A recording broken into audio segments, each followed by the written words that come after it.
Freenode is under attack. Run for your lives. At least that's what some people are saying. Let's talk about it. Hey everybody, it's your friend and your guy and your favorite creator who says Systems 36 sometimes because he just doesn't know how to use his mouth, Gardiner. I'm serious. I'm bad at words.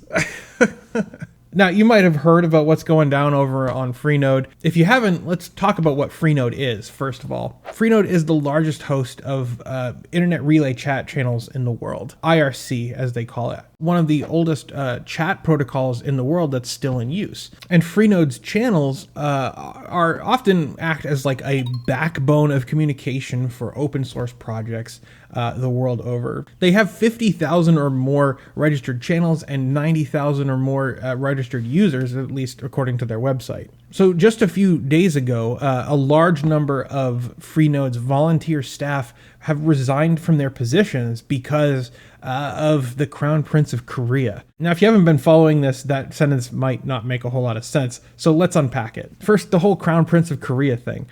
This guy's name is Andrew Lee. He's actually the founder of Private Internet Access, which is a rather well-known VPN service that sponsors Linus Tech Tips and a couple other YouTube channels. Crucially, not mine. So he's the Crown Prince of Korea? I mean, what? Is that South Korea? No. So Andrew Lee was actually born in Indiana in the United States. He's lived here the entire time. He went to college in the United States.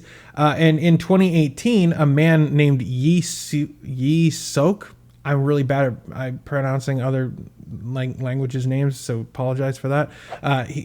This is a guy who has a legitimate claim over the defunct imperial throne of Korea. He named Andrew Lee the crown prince of the throne. So that's that. It's also worth noting that in addition to being an American who was like adopted into the royal family, he's also an avid IRC user who goes by the name Rezengan. And he's been a Freenode user long before he was ever owner of Freenode Limited. So just keep that in mind. Now, in 2017, Christel Dalskier, again, really bad at pronouncing foreign names, I apologize, was the head of staff of Freenode. She incorporated the organization and then transferred ownership of Freenode Limited to Andrew Lee. According to Freenode's staff, Andrew's acquisition of Freenode Limited was solely for the purpose of organizing Freenode live conferences. The staff said that they were not privy to any other stipulations in the deal, and were told that this would not impact the day-to-day operations of Freenode itself. Just a few days ago, 2/3 of the 30 staff members at Freenode resigned from their posts in protest over what they are considering a hostile takeover by Andrew Lee. So how has this hostile takeover actually happened? Well, that's a good question. Let's read what Jose Antonio Rey has to say about it on his blog.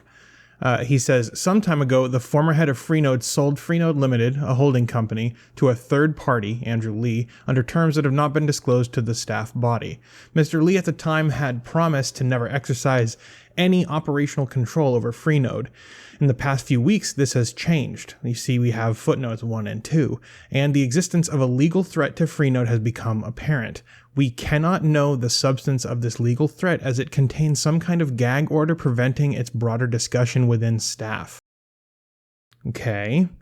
So first, let's check out the two footnotes here. We have 1 and 2, right? We have a blog post has been removed without explanation, and we have a Wayback Machine thing here. We have changed the organizational structure of Freenode a bit. The new structure will be slightly more compact, based on 3 main teams and team internal roles. Decisions affecting all of Freenode will be taken by staff as a whole, while specific tasks are mostly taken care of by the corresponding teams and their members. You can find out more about the teams and the area of expertise under the people. Despite the new organization, our daily operations and goals stay the same. Together, we are Freenode, a network, a service, a community for free and open source software, peer-directed projects, and all the people working together for broadly licensed, easy-to-access code, information, and knowledge.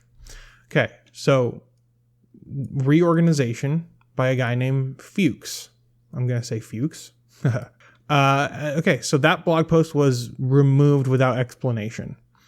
Then the Freenode testnet for experimental deploy and testing of new server features was shut down on Friday, the 30th of April for reasons that have not been disclosed to us. So because two things have gone without explanation, they now say that there is an existence of a legal threat to Freenode has become apparent. And that there's some kind of gag order. Like, I'm not seeing the gag order connection here. I'm really not. The gag, like, why are we jumping to the conclusion that there's a gag order? Like, no one, like, the thing is, like, if you look at all of these, resignation announcements, they all do the same thing. They all have these footnotes here, and they all link them in a very similar way, but they all come to the same conclusion, and I haven't seen the conclusion being justified. I really haven't. So my question is, why are they jumping to this conclusion that there's a gag order preventing broader discussion within the staff? And how is it that Mr. Lee has operational control of the Freenode IRC network? I just don't see that. That just doesn't make sense to me.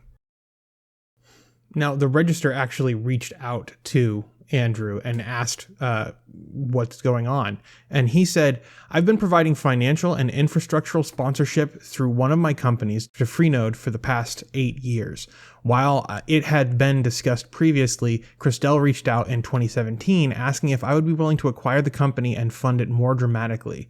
Given the fact that I love IRC and have been supportive of Freenode for so many years, I obliged. Unfortunately, Christelle resigned from Freenode in March, and we did not appoint a new head of staff immediately after. Thus, the most senior staff member took the role and asked us for ownership of the domain. My response to this was a suggestion to decentralize Freenode, as I felt it was too important for the community. However, immediately after this, my access to the domain account was revoked. As such, I began to request access back to no avail, which some former staffers perceived as me attempting to make a hostile takeover. I'm not sure how this could have been the case, however, because I was listed as the owner both of the Freenode website, on blog posts, and on the UK's Companies House list. This subsequently ended up becoming a slander campaign towards me. It is unfortunate, but I also appreciate the passion towards the free and open source software movement. Since then, we have regained control, as we've always had, of Freenode and are planning to have a productive discussion with the most senior staff members sometime this week, as we have both agreed to speak. Look, here's the thing. I listen to what Andrew has to say here, and I have to say, I don't understand where all the hate's coming from. This just seems like people jumping to conclusions and paranoid folks like jumping to conclusions, and I just don't see the evidence for the need for everyone to say the sky is falling here. I just don't see it. I don't know. Now, I would love to know what you think, though. Are you affected by this kerfuffle, this conflagration in the Freenode, in the IRC world? Let me know down in the comments. I'd love to hear from you. I want to give a special shout out to Systrom, my only super user member here on YouTube. Systrom, your support is truly appreciated. Thank you. Now, if you believe in the work that I do and you want to help support the show, you can support the show on Patreon or becoming a YouTube member. There's going to be links in the description. But no matter what you do, whether you hit that like button or share this video with your friends or even hit that subscribe button, it's all very much appreciated. Thank you so much for watching. I'll see you in the next one, and have a blessed day.